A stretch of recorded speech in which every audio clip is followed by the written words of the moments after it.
जयराम महतो की सुरक्षा का मुद्दा एक बार फिर चर्चा में है। जयराम महतो जेएलकेएम की पार्टी के केंद्रीय अध्यक्ष राजदेश रतन राजभवन पहुंचे और उन्होंने जयराम महतो की जेट सिक्योरिटी को लेकर राज्यपाल महोदय को ज्ञापन सौंपा। देखिए, हम वो तस्वीरें भी आपको दिखा रहे हैं कि राजदेश रतन ने राज्यपाल को ज्ञापन सौंप कर जेट सिक्योरिटी दिलाए जाने की मांग की है। सवाल ये उठता है कि आखिर ये नौबत क्यों आई और जयराम महतो को अब जेट सिक्योरिटी क्यों चाहिए। ज्यादा जानकारी के लिए इस वक्त मदन हमारे साथ हैं। मदन, क्या कुछ जानकारी निकलकर सामने आ रही है? देखिए, जयराम महतो हमेशा चर्चा में रहते हैं। इससे पहले भी एक बार अमित शाह से आग्रह किया गया था कि जयराम महतो को सुरक्षा मुहैया कराई जाए और अब बाकायदा राज्यपाल को एक आवेदन दिया गया है जेट सिक्योरिटी को लेकर। आखिर ये नौबत क्यों आ रही है?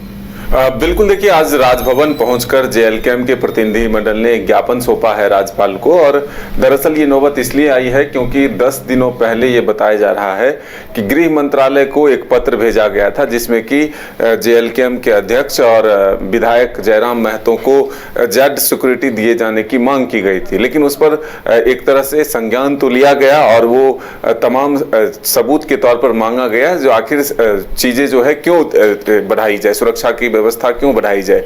तो इसमें कई जो हाल के दिनों में घटना घटी है उसका जिक्र करते हुए और उसके प्रमाण को मुहैया कराया गया, लेकिन उसके बाद कोई कदम जो है नहीं बढ़ाया गया।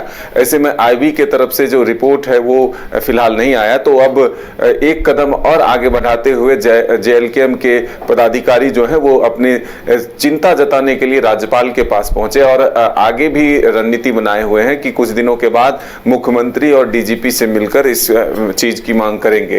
तो सबसे पहले राज्यपाल के पास वो पहुंचे कि गृह मंत्रालय तक फिर से एक बार ये बातें पहुंचाई जाए उनके पत्र के माध्यम से।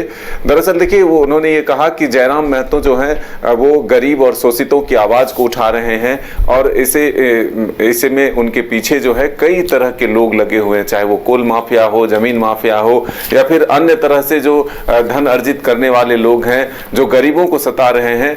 ऐसे में जयराम जो है उनको कहीं ना कहीं खटक रहे हैं क्योंकि मुखरता से वो अपनी बातों को रखते हैं।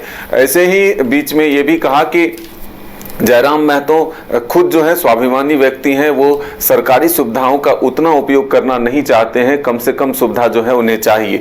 लेकिन हम लोग एक जिम्मेदार पार्टी के सदस्य होने के नाते, अधिकारी होने के नाते जरूर उनकी जान माल की सुरक्षा की चिंता कर रहे हैं कि आगे के दिन में कोई अनहोनी ना हो। 3 घटना का जिक्र करते हुए जो राजदेश रतन जो केंद्रीय सचिव हैं वो कह रहे हैं कि क्यों जरूरी है जेड प्लस सुरक्षा। जयराम को जेड प्लस नहीं बल्कि जेड सुरक्षा की मांग की गई है। तो ऐसे में उन्होंने जिक्र किया कि 8 अप्रैल को गृह विभाग को हम लोगों ने पत्र लिखा और उसके बाद देखिए जो कई घटना घटी है, चाहे वो बोकारो में जो एक तरह से जयराम के गाड़ी पर हमला हुआ, भीड़ जो है अचानक उनके पास पहुंच गया। फिर उसके बाद जब डुमरी विधानसभा क्षेत्र में कार्यक्रम में पहुंचे थे नावाडी, तो वहां पर भी कुछ लोगों ने घेर लिया था उन्हें। और फिर जो देर रात नावाडी में एक हत्या होती है और वहां पुलिस से सुरक्षा मांगी गई लेकिन नहीं मिला।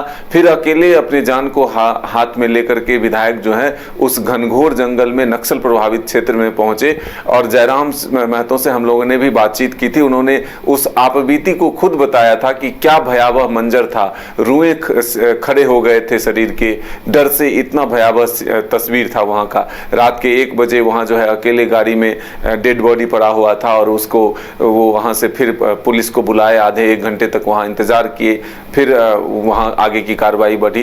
तो ऐसे में सुरक्षा व्यवस्था को लेकर के उन्होंने चिंता जताई थी। पुलिस की सुरक्षा पर सवाल भी उठाया था कि आखिर कोई व्यक्ति अगर किसी दुर्घटना का शिकार हो जाए और पुलिस को सूचना देने के 1.5 घंटे बाद भी नहीं पहुंचे तो ये बहुत ही चिंताजनक है। और एक विधायक होने के नाते इतने बार कॉल करने के बाद जो है पहले कॉल नहीं उठाना और फिर कॉल उठाने के बाद अपनी असमर्थता जता देना कि अभी सुरक्षा बल के लिए जो है व्यवस्था नहीं है।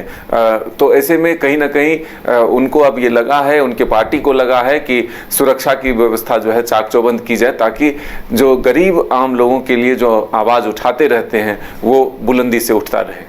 चलिए, अब देखने वाली बात यह होगी क्योंकि गृह मंत्री अमित शाह को भी पत्र लिखा गया है और अब राजभवन को भी आवेदन दिया गया है, तो इस मसले पर क्या होता है, क्योंकि जेएलकेएम का मानना है कि जयराम महतो के लिए जेट सुरक्षा होनी ही चाहिए।